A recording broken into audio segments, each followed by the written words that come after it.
Allow me to reintroduce myself. My name is Ho. Turned back and forth. Oh! He broke his ankles. 1-1 for Dawson. Batista with a drive. Deep left field. No doubt about it.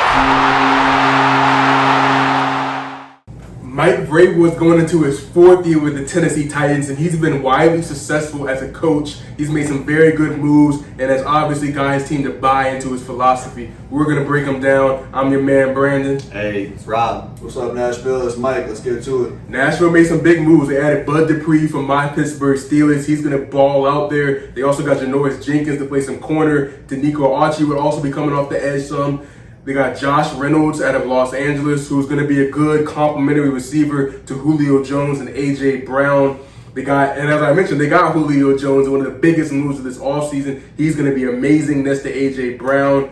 They got Taylor Lewan back from injury, which is huge. He's one of the best tackles in the game. He's back. Christian Fulton, who was one of their, I think he was a second-round pick out of LSU last year. He's back from injury. But they did lose some players on the team as well. They lost Adoree Jackson, who was often injured as well, especially last year. They got rid of Steven Gostkowski, who was probably the worst kicker in the NFL last year. I'm pretty sure he cost y'all a couple of games. Got his sorry ass out of there. Corey Davis fucking broke out last year, but he's unfortunately with the Jets now. Jonnu Smith is gone as well. He's with New England. Dennis Kelly's gone. Jadeveon is gone. Daquan Jones is gone. Malcolm Butler is gone. And Desmond King is gone. So they lost a lot of players on the defensive side of the ball, but there's no reason to worry. This Tennessee Titans team can do some very good things. They had a good draft as well. They got Caleb Farley at the cornerback position in the first round. They got Dylan Raduns out of North Dakota State to play some tackle for them. And they got Elijah Molden, who's also a corner out of Washington. So unfortunately, they lost Malcolm Butler and Desmond King, but they got Farley and Molden in the draft.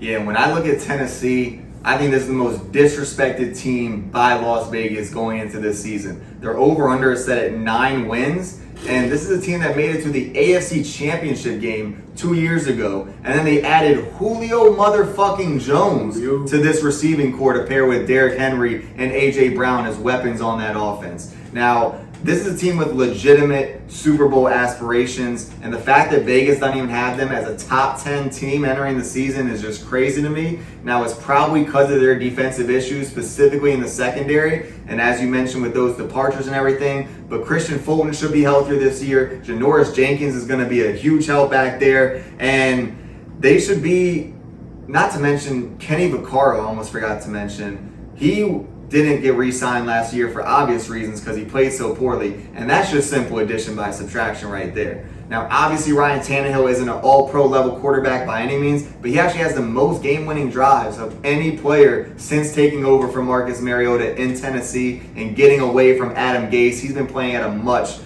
higher level. So to me, this team's Super Bowl chances really just come down to Bud Dupree, the guy from Pittsburgh coming over to take over the edge rush. Obviously, he's had some injury issues, but has shown flashes and seasons of double-digit sacks. And if he can be that kind of player, I think this team has no weaknesses really and can really make a run with him and Harold Landry getting after the passer. And it really is going to make this defense get them over the edge and finally get them over the hump and win it all. Yeah, I can see Mike Vrabel really making that defense into something more than just the roster itself. The roster doesn't look that great, but I could definitely just see him going in there and implementing his own type of system and his own type of, he has that kind of vibe where you really want to play for the guy. Players coach for sure. Yeah, that can really make a big impact on defense. This is by far the number one bet of the whole entire pro sports take. This is too obvious in all three of our minds. The 9 games is just very disrespectful. Extreme. It's just so disrespectful. I don't care how bad the defense might look on paper. That offense is stout. That's a winning culture that they've built in Tennessee. Everything is just looking like it's coming together for them. It really is. And them not being a top 10 team, according to Vegas, going into this year is mad disrespectful. You know they're going to take it to heart. You know those guys look at this shit. So put Tennessee fans, I don't even care if you're a Tennessee fan, a Chiefs fan, Steelers fan, it don't matter. If you're an NFL betting guy, do yourself a favor and do the over. Over 9 wins for the Tennessee Titans. I can see them getting 11 or 12, winning the division, maybe even making a deep playoff run next year. But over 9 just seems so freaking obvious. Easy money. Easy money. And it's crazy about the Bill Belichick coaching tree. A lot of those coaches have not been successful, but Mike Vrabel is one that has clearly stuck out and has clearly broke out as a great coach. The Matt Patricias couldn't get it done. The jury is still out on Joe Judge. Y'all saw what I did there, the jury on Joe Judge. But anyways, we're on to the last team we got, the nation's capital, your Washington football team. Washington.